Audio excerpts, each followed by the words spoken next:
Hey, welcome to the live stream. Gonna go for an unknown amount of miles, maybe just 1 mile today.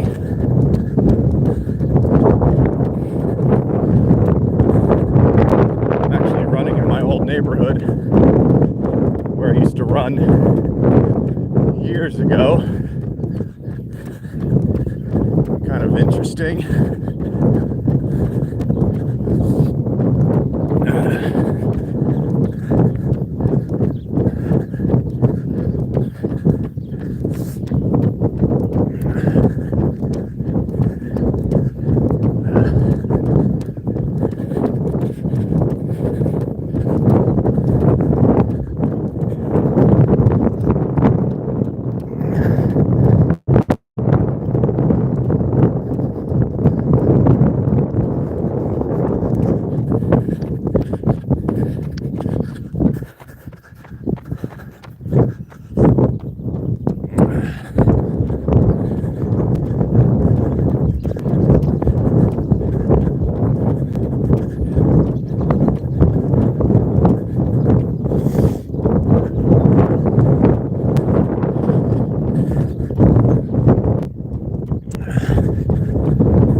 A little bit more windy than I would like. Well, I say that and the wind just died. It's definitely coming from over there.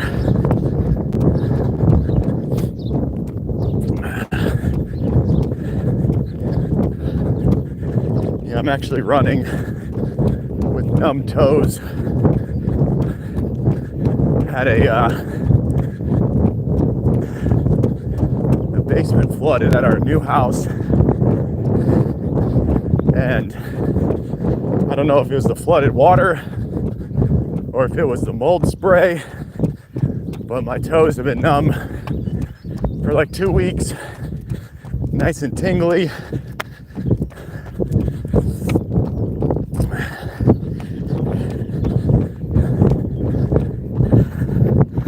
They say that running can help with nerve damage of the toes. I definitely have nerve damage, as far as I can tell.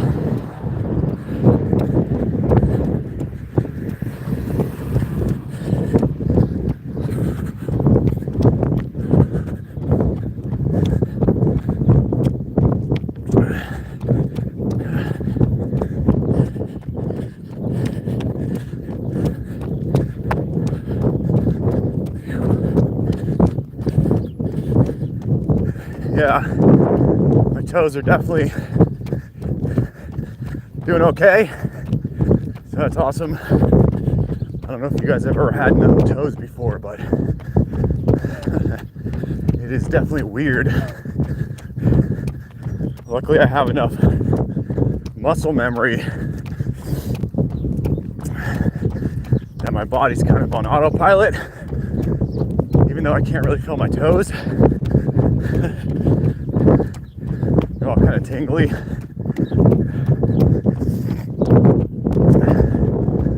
this is my run to kind of prove to myself that I am healthy and that I do have numb toes because of the Clorox in the mold spray.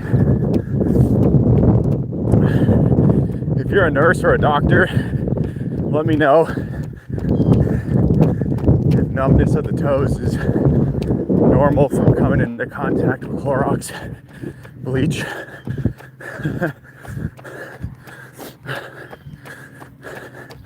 But yeah, I feel like the body's working. That's always a good sign. Good morning.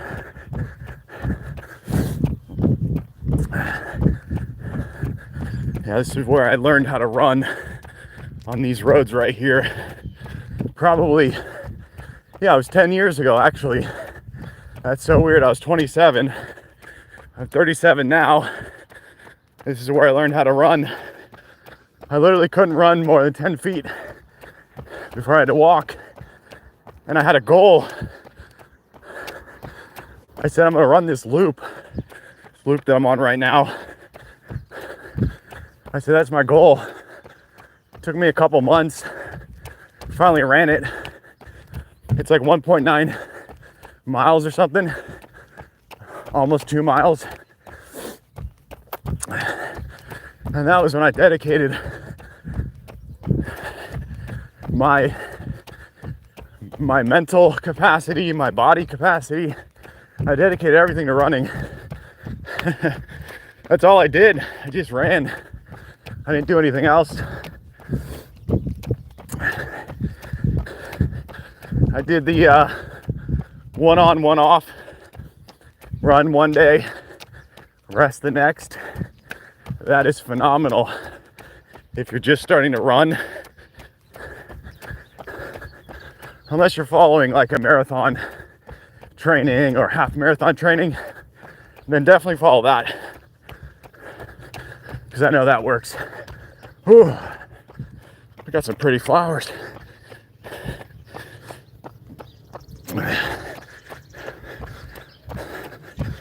Yeah, that's wild that a decade ago I was on these roads learning how to run.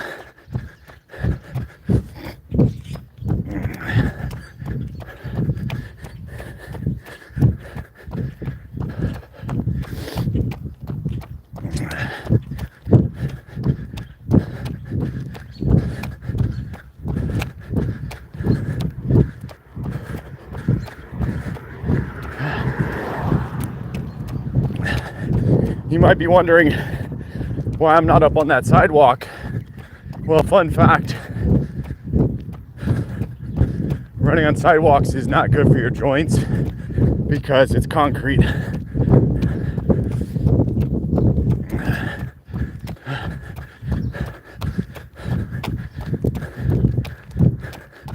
Hey, another runner, that's cool.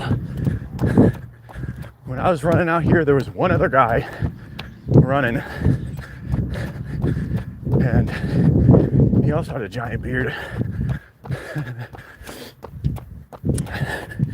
But yeah, fun fact, running on sidewalks is more aggressive on the joints than running on asphalt, because asphalt's actually softer. So, okay, people around here wave at you. Where I used to live, no waves. So that's cool. All right. Yeah. Let me flip this around. There we go. Ah, too close. Oh well. Yeah, so if you have the option of running on the sidewalk or running on the road, definitely switch to running on the road. It's also better for the knees because sidewalks will often take more crazy turns, whereas the road is designed for cars, so everything is a little bit easier to turn on.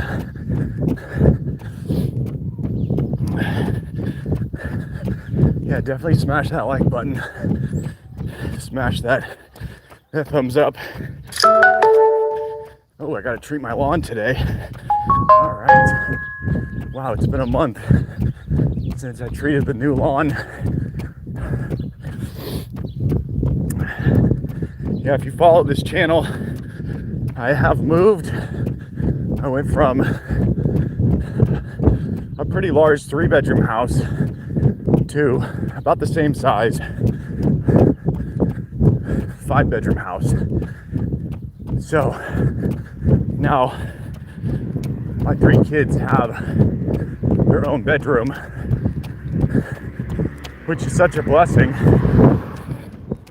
I don't know if you have kids or not, but when you put 2 kids in one room, it's not terrible and it's definitely allowed, but having 2 kids in one room is, it's messy and you just don't feel like you're doing the right thing. I don't know.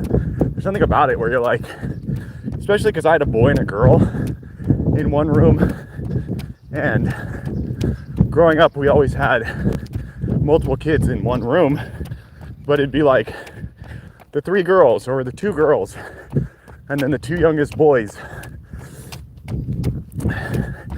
It was never boy girl. It was never co-ed. Co-ed? Wait, is that right? I don't know. I don't know school. Yeah, so out here running with some numb toes, and they're not doing too bad. They're not doing too bad. I'm not mad about it. I said to myself, if I can run more than a mile, then I don't have health problems.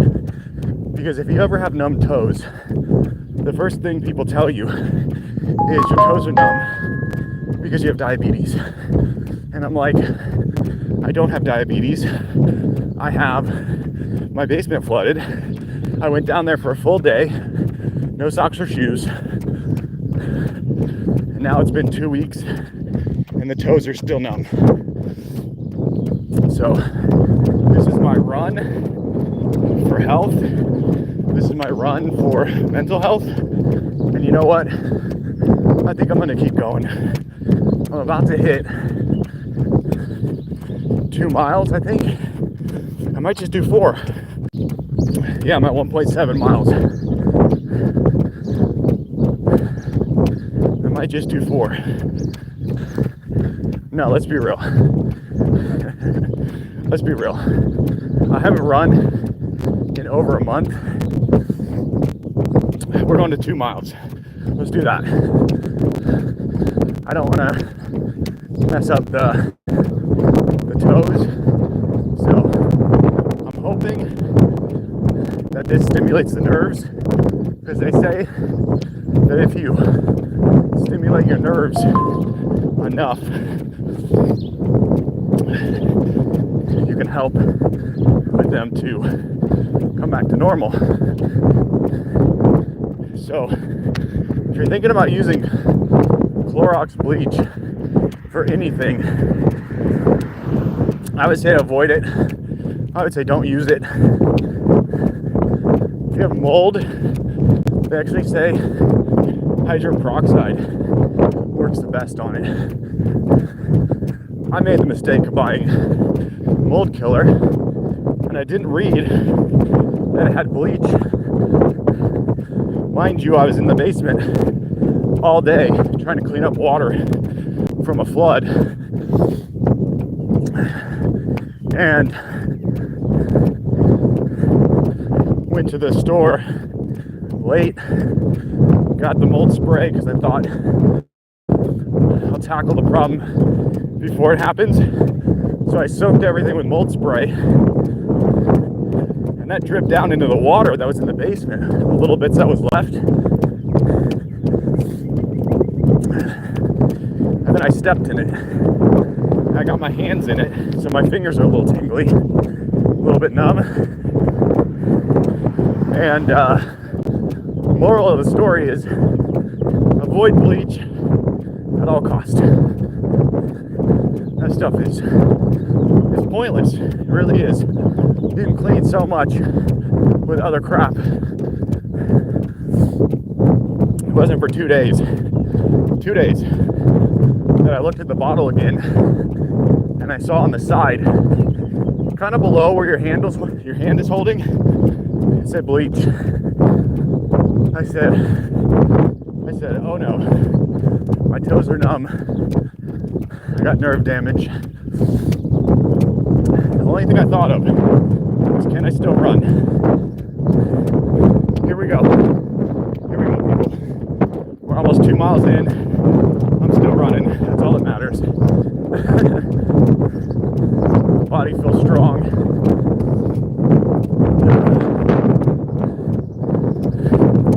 It means I know I don't have health problems. I have Clorox problems. Bleach. Not good. Not good. Let's check our mileage. That's 2 miles. 2.12. Alright, we're gonna head back now. This was a very monumental run. I thought for sure, because my toes were numb, I was gonna have a problem running, but that's a cool golf course back there. I thought I was gonna have a problem running because they say if you have numb toes and you go for a run, it's either gonna be sharpshooting pain or it's gonna help. And I feel like it's helping. Thank the universe. Thank the universe, God. Praise. That's amazing. Life is definitely full of more fears and more scares than there really are. Because the mind will make up all kinds of crazy stuff. And it'll trick you into thinking that it's all over. Even though you're just a day away from getting back on the horse and getting it done. And that's what this run was about. Getting back on the horse and getting it done. This is amazing. This is amazing. And I wanted to bring you guys along, whoever was able to watch. I don't know how fast I'm going. I have no idea how fast I'm going, but it feels good. I feel happy. I feel confident. I could probably run another 2 miles, but I really don't want to push it. And if any of you guys are celebrating today, then happy celebration. I know that I'm happy today. Happy that I got this run in. I think we're gonna get a good walk. Let's do a good walk cool down. This is gonna be quite a ways because my house is pretty far down that way. But we're gonna get a good walk in. Wow. Broke a sweat. Yeah. Definitely hit that thumbs up if you want to respect running and you want to champion running. Maybe you're thinking about running, but you don't know how or when or why. Running is definitely one of those things that it's not just for the body, it's also for the mind. It really does help the mind out, and it really does give you this really good sense of confidence and clarity. But the trick, I think, is consistency, which is kind of the trick for life. But if you can get out there and be consistent with your runs, which kind of means that sometimes you do have to take an L. You do have to go out for 5 miles, but you only run 2.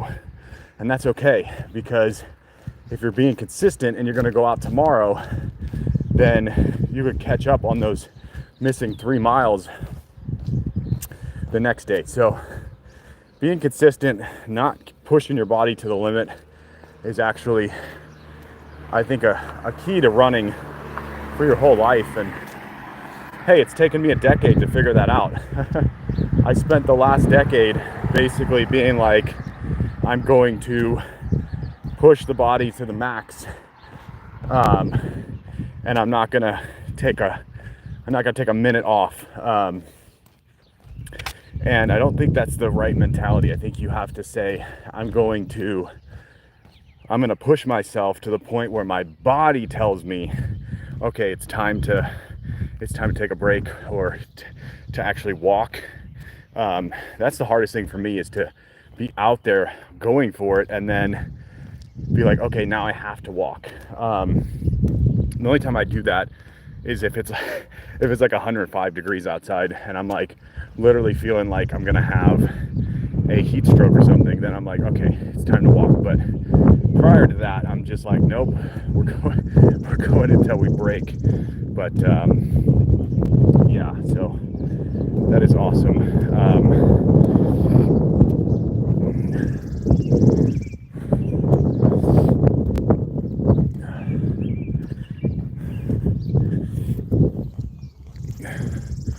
All right, that was the live run. I will catch you guys in the next live run, hopefully soon. I'm gonna try to be consistent. I'm gonna try to be out running and just focus on running on this live, and I'll catch you guys in the next one. Peace out.